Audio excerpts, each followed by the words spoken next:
Hello everyone, मैं सोफियान कुरैशी आप सभी लोगों का स्वागत करता हूं इस YouTube channel the simple science में।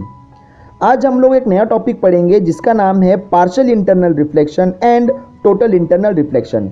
तो ये पार्शियल इंटरनल रिफ्लेक्शन और टोटल इंटरनल रिफ्लेक्शन को समझने के लिए वीडियो पूरा एंड तक ज़रूर देखिए। आइए वीडियो स्टार्ट करते हैं। मान लीजिए ये ऊपर का मीडियम एयर है और ये जो नीचे का मीडियम है ये वाटर है। अब हम सबको पता है एयर का जो रिफ्रैक्टिव इंडेक्स की वैल्यू होती है 1.003 और वाटर के रिफ्रैक्टिव इंडेक्स की वैल्यू होती है 1.33। यानी एयर जो है वो रेयर मीडियम है जिसकी वैल्यू कम है और वाटर डेंसर मीडियम है जिसकी वैल्यू ज़्यादा है। हमें ये पता है कि जब भी एक रे ऑफ लाइट एक मीडियम से दूसरे मीडियम में एंटर करेंगी तो ये रे ऑफ लाइट बेंड होने वाली है। तो हमने क्या किया, पानी के अंदर एक सोर्स ऑफ लाइट रखा है। अब ये सोर्स ऑफ लाइट में से लाइट पानी से निकलती हुई एयर में एंटर करेंगी। तो जब लाइट पानी से निकलती हुई एयर में एंटर करेंगी तो ये रे ऑफ लाइट बेंड होने वाली है क्योंकि रिफ्रैक्शन की वजह से। लेकिन अगर ये रे ऑफ लाइट बिल्कुल सीधी तरीके से बाहर निकलेंगी, अगर ये रे ऑफ लाइट बिल्कुल भी स्ट्रेट डायरेक्शन में बिल्कुल भी सीधी तरीके से 90 डिग्री के एंगल में बाहर निकलेंगी तो यहाँ पर हमें किसी किस्म का रिफ्रैक्शन नहीं दिखाई देगा। यहाँ पर हमें रिफ्रैक्शन नहीं दिखाई देगा क्योंकि अगर रे ऑफ लाइट स्ट्रेट जाती है तो हमें रिफ्रैक्शन नहीं दिखाई देगा। जब भी लाइट एक मीडियम से दूसरे मीडियम में जाएंगी तो कुछ रे ऑफ लाइट पानी के अंदर वापस आ जाएंगी। तो कुछ रे ऑफ लाइट जो पानी के अंदर वापस आएंगी उसे हम कहेंगे पार्शियल इंटरनल रिफ्लेक्शन। लेकिन अगर ये सोर्स में से रे ऑफ लाइट बेंड होती हुई आ रही है, अगर ये सोर्स में से रे ऑफ लाइट बेंड होती हुई आ रही है तो ये बेंडेड रे ऑफ लाइट है। मैं यहाँ पे नॉर्मल ड्रॉ कर लेता हूँ। जब मैं यहाँ पे नॉर्मल ड्रॉ करूँगा, परपेंडिकुलर ड्रॉ करूँगा तो ये बन जाएगा मेरा एंगल ऑफ इंसिडेंस। ओके, अब हमने देखा कि रे ऑफ लाइट जब एक मीडियम से दूसरे मीडियम में एंटर करेंगी तो रे ऑफ लाइट बेंड होने वाली है। ये जो रे ऑफ लाइट है ये सीधी न जाते हुए ये बेंड होने वाली है। ये इस तरीके से सीधी न जाते हुए ये बेंड होने वाली है।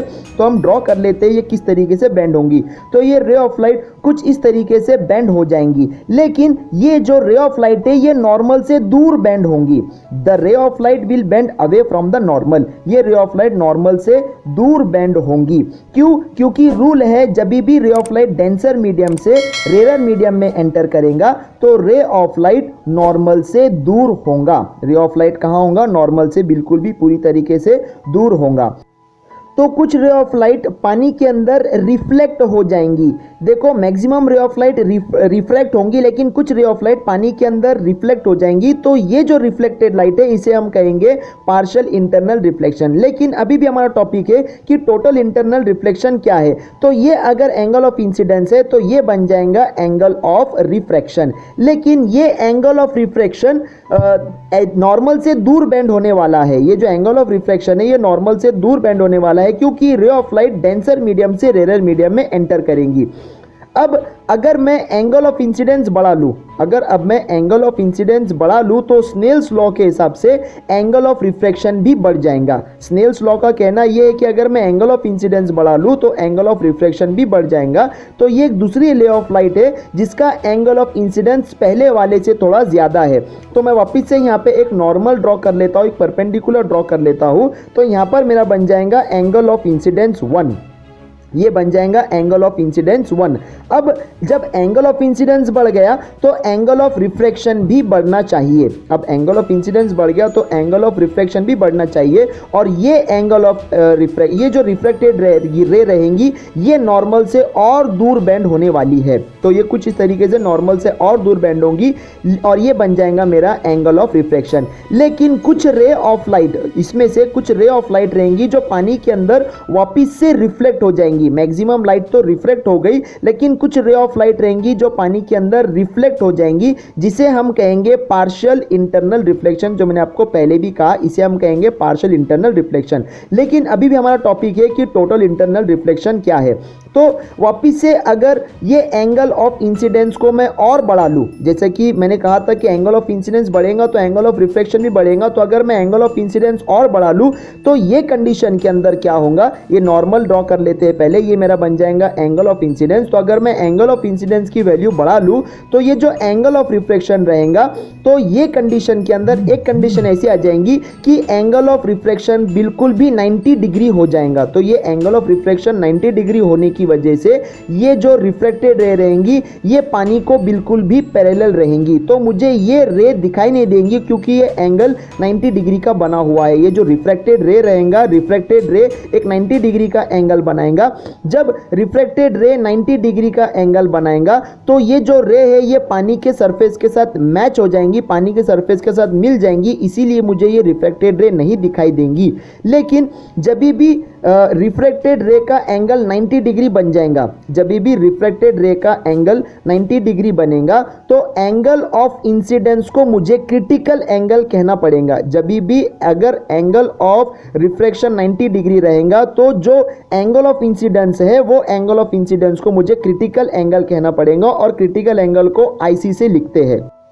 अगर एंगल ऑफ रिफ्रैक्शन की वैल्यू 90 डिग्री है तो वो एंगल ऑफ रिफ्रैक्शन के लिए जो एंगल ऑफ इंसिडेंस रहेगा वो एंगल ऑफ इंसिडेंस को हम लोग क्रिटिकल एंगल कहेंगे, और क्रिटिकल एंगल को हम लोग रिप्रेजेंट करेंगे स्मॉल i और उसके बाजू में लिखेंगे c।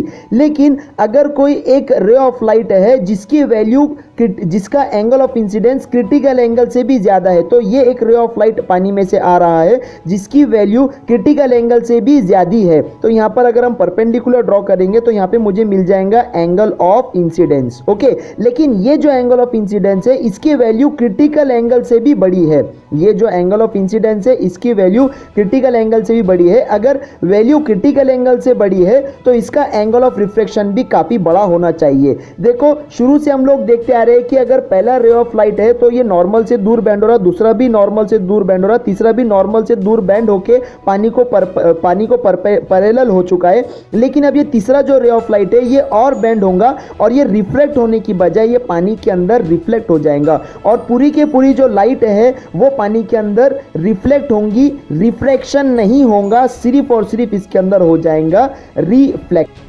तो इसमें यह हुआ कि ray of light denser medium से रेयर मीडियम में एंटर कर रही थी, ज़्यादा वाले मीडियम से कम वाले मीडियम में एंटर कर रही थी, और रे ऑफ जो रिफ्लेक्टेड रे ऑफ लाइट थी वो बेंड हो रही थी। तो होते होते वो इतनी बेंड हो गई कि वो सीधा सीधा पानी के अंदर ही बेंड हो गई, और इसी को हम कहेंगे टोटल इंटरनल रिफ्लेक्शन। लेकिन टोटल इंटरनल रिफ्लेक्शन कहाँ यूज होता है? तो टोटल इंटरनल रिफ्लेक्शन का यूज होता है रेनबो के फॉर्मेशन में। जो रेनबो इंद्रधनुष पानी आसमान में बनता है बारिश होने के बाद, उसके लिए टोटल इंटरनल रिफ्लेक्शन का यूज होता है। जो मिराज होता है, जो गर्मी के दिनों में जब रास्ते पर हम चलते हैं तो दूर कहीं पानी दिखाई देता है, तो इसे हम मिराज कहते हैं। तो मिराज के फॉर्मेशन के अंदर भी टोटल इंटरनल रिफ्लेक्शन का बहुत बड़ा काम होता है। तो ये था टोटल इंटरनल रिफ्लेक्शन और पार्शियल इंटरनल रिफ्लेक्शन। वीडियो पसंद आया तो जरूर इसे लाइक, कमेंट, शेयर और सब्सक्राइब कर दीजिए। Thank you.